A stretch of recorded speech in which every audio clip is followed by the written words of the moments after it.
नमस्कार जी बिहार झारखंड के digital first में आप सभी का स्वागत है। मैं हूं आपके साथ अंजलि आनंद और आज जो मैं आपको इन्फॉर्मेशन देने वाली हूं बहुत ही महत्वपूर्ण हो जाता है आपके लिए, क्योंकि आपको ये मैं बता दूं कि 2020 से 21 का फाइनेंशियल ईयर खत्म होने वाला है और 2021 से 22 का जो फाइनेंशियल ईयर स्टार्ट होने वाला है उसमें आपके लिए क्या कुछ बदलाव होगा, क्या कुछ आपके लिए महंगी होगी चीज़ें, ये आपको समझना बेहद ज़रूरी है। तो नौकरी पेशा लोगों की बात कर दी जाए तो पीएफ में क्या कुछ बदलाव होगा, तो दूसरी तरफ आपको ये भी बता दें कि प्रधानमंत्री आवास योजना की बात की जाए तो उसमें क्या कुछ बदलाव होंगे।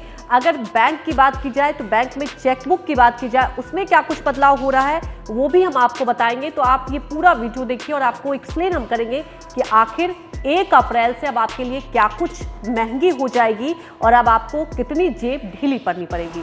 तो सबसे पहले आपको बता दें कि क्या कुछ अहम बदलाव होने वाले हैं। तो मैं आपको बता दूं कि आरबीआई ने 4% महंगाई के लक्ष्य की समय सीमा 31 मार्च तक की थी और आगे के लिए आरबीआई का महंगाई के लिए नया लक्ष्य अब तय होगा। और आपको ये बता दें कि मिडिल इनकम ग्रुप को नया घर खरीदने पर अब सब्सिडी नहीं देना होगा। ये प्रधानमंत्री आवास योजना के तहत ये जो सब्सिडी है वो बंद होगी। सालाना की बात की जाए तो 6 लाख से 18 लाख कमाई करने वाले एमआईजी कैटेगरी में अब शामिल हो जाएंगे। तो ये जो बदलाव हो रहे हैं ये बदलाव मैं आपको बता रही हूँ। और आपको ये भी बता दें कि एमआईजी कैटेगरी में अधिकतम की बात की जाए तो 2,35,000 की सब्सिडी होगी और एलआईजी और ईडब्ल्यूएस में सब्सिडी की बात की जाए तो 2,67,000 हो जाएगी। एलआईजी और ईडब्ल्यूएस कैटेगरी के लिए सब्सिडी 31 मार्च 2022 तक जारी रहेगी।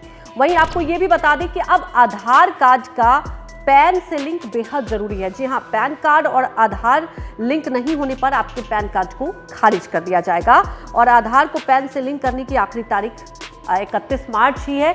तो ये आप समझ लीजिए कि कल 1 अप्रैल से यानी ये सब बदलाव हो जाएंगे अब आपकी लाइफ में। और पीएफ की बात की जाए तो पीएफ के मिलने वाले ब्याज की बात की जाए तो उस पर जो टैक्स सालाना है वो 2.5 लाख रुपए अधिक हो जाएंगे और पीएफ के लिए ब्याज पर अब टैक्स होगा।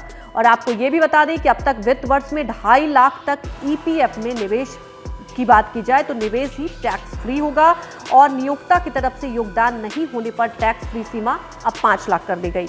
और आपको मैं ये भी बता दूं कि कार में ड्यूअल एयर बैग होना बेहद ज़रूरी होगा। 1 अप्रैल से पैसेंजर कारों में सेफ्टी स्टैंडर्ड में बहुत बदलाव किए गए हैं। ड्राइवर के साथ साथ बगल वाली सीट के लिए भी एयर बैग ज़रूरी होगा और कारों की कीमतों में बढ़ोतरी की संभावना है। अलग अलग कंपनियों की कार हैं तो ये सभी कारों में जो अगर आप ऑटोमोबाइल सेक्टर की बात करते हैं, अगर आप कार खरीदना चाहते हैं तो आप कार की कीमतों में इजाफा होगा, कार की कीमतों में बढ़ोतरी होगी। वहीं आपको बता दें कि बैंकों के आईएफएससी कोड और चेकबुक भी अब बदली जाएगी। OBC, United bank of India, Andhra bank, corporation bank की बात कर लें और देना bank, Vijaya bank, syndicate bank, corporation bank account holder जो होंगे अब नए आईएफएससी कोड का इस्तेमाल आपको करना होगा। तो ये बदलाव हो जाएंगे अगर बैंकिंग की बात की जाए, आपके पास चेकबुक है तो।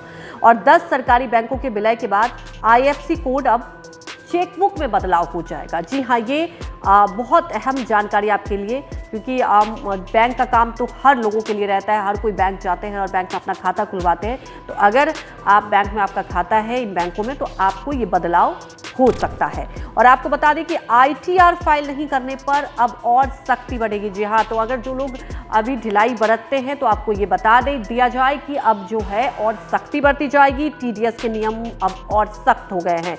आईटीआर फाइल नहीं करने पर 1 अप्रैल से दोगुना टीडीएस देना होगा। और टैक्स कलेक्शन की बात की जाए तो इसके लिए और सोर्स भी ज़्यादा लगेगा। और जो टैक्स कलेक्शन की बात है तो एड सोर्स पर भी और ज़्यादा लगेगा। तो आईटीआर अब जो आप कोताही बरतते थे अब बिल्कुल वक्त पर आईटीआर की बात की जाए तो आईटीआर फाइल करना होगा। वहीं अगर बात की जाए दूसरी तरफ से कि किस तरह से आईटीआर फाइल करने की प्रक्रिया और ज़्यादा आसान कर दी जाएगी।